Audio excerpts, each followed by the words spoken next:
Welcome to The Explainer. So, think about the world we're living in right now. It's this crazy paradox.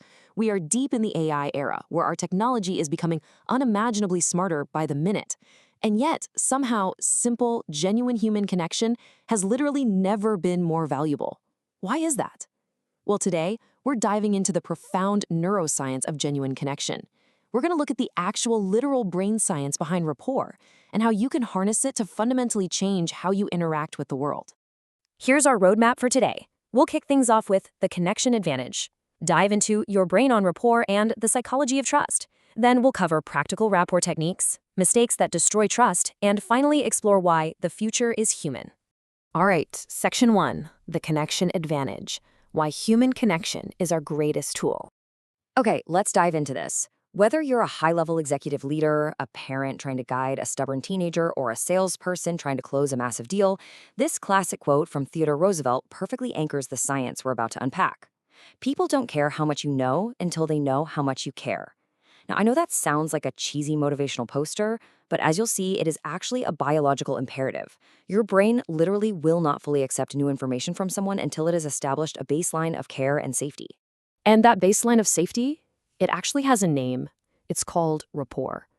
Now, I want to be incredibly clear here because this is absolutely crucial. Rapport is definitively not manipulation, it's not cheap flattery, and it's certainly not pretending to agree with everyone just to get them to like you.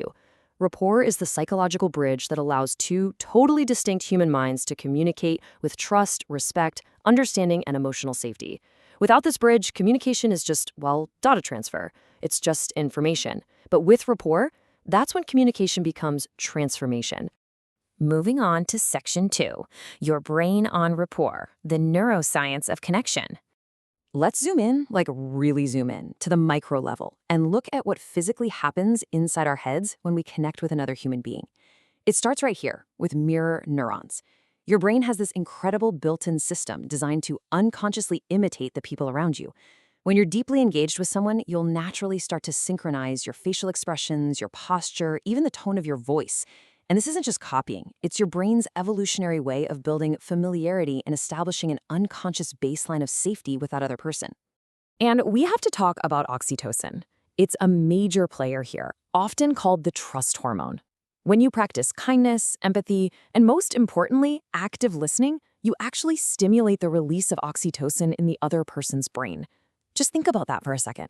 When you actively choose to listen, you are chemically strengthening the relationship right inside their nervous system. That's a superpower. But wait, the neurococktail doesn't stop there.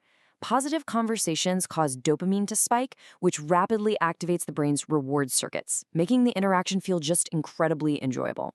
Simultaneously, cortisol, which is our primary stress hormone, drops significantly. So you're feeling rewarded and your stress is gently melting away. That specific chemical combination, that is the biological definition of psychological safety. Zooming out a bit for Section 3, the psychology of trust, how we evaluate each other. Because the truth is, our brains are constantly, totally unconsciously, evaluating literally everyone we meet.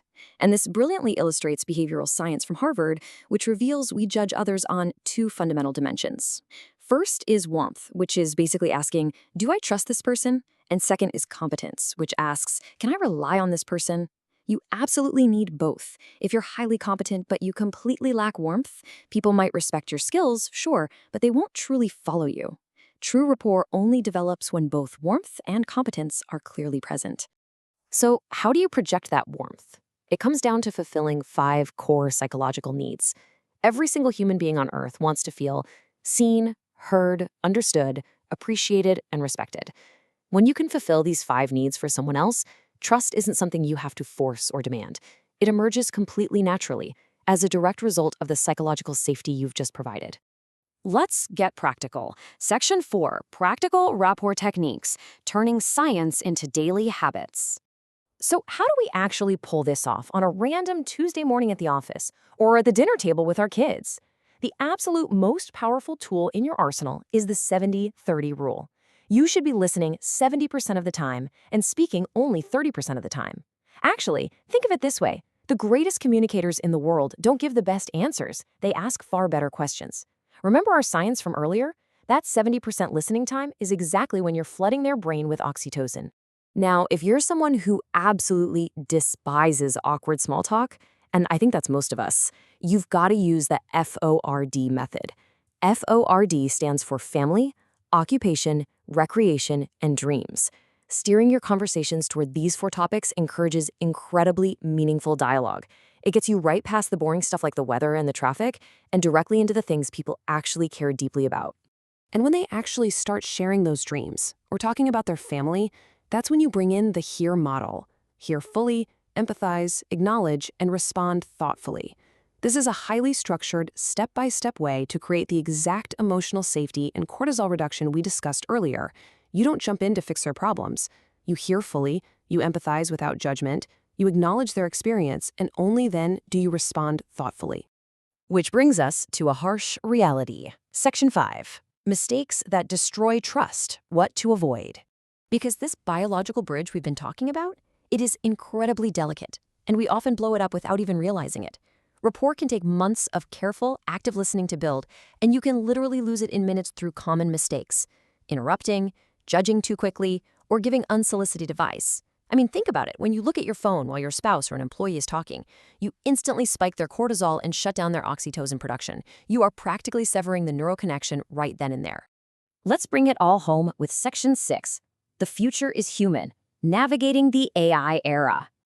So the crucial point is this. Think about the macro level, the world we're all navigating today. Artificial intelligence is incredible at processing information and automating transactions. It's going to beat us at data every single time. But humans? Humans create relationships and inspire trust. The professionals who will remain indispensable in the future are the ones who can combine their technical expertise with exceptional, authentic rapport. There's this perspective, the Psychotech perspective, that maps this out just perfectly. High-performing leaders, they don't treat rapport as some cheap sales tactic. They treat it as a habit. First, you cultivate self-awareness. That naturally allows for emotional regulation, which opens the door for genuine curiosity. That curiosity leads to true collaboration and ultimately absolute trust. So, how do we actually make this a habit? Well, I want you to try something tonight. Take these 2 questions and use them to audit yourself. When the day is winding down, just ask yourself simply, did I make people feel heard today? Did I make people feel valued? If you honestly reflect on those 2 questions every single evening, it will entirely transform your communication habits. Because at the end of the day, sure, knowledge might get you some attention and skills might get you an opportunity. But rapport earns trust, and trust is the absolute currency of every meaningful relationship, every thriving organization, and every lasting legacy. Building rapport must absolutely precede any attempt to lead, to parent, to sell, or to influence. Which leaves us with one final thought to chew on. Look at your calendar for tomorrow. Look at the meetings, the family dinners, the calls. If you truly want to transform lives in those interactions, will you walk into the room and start with persuasion, or will you start with connection? The science is pretty clear on which one actually works. The choice is yours. Thanks for joining me on this explainer, and I'll catch you next time.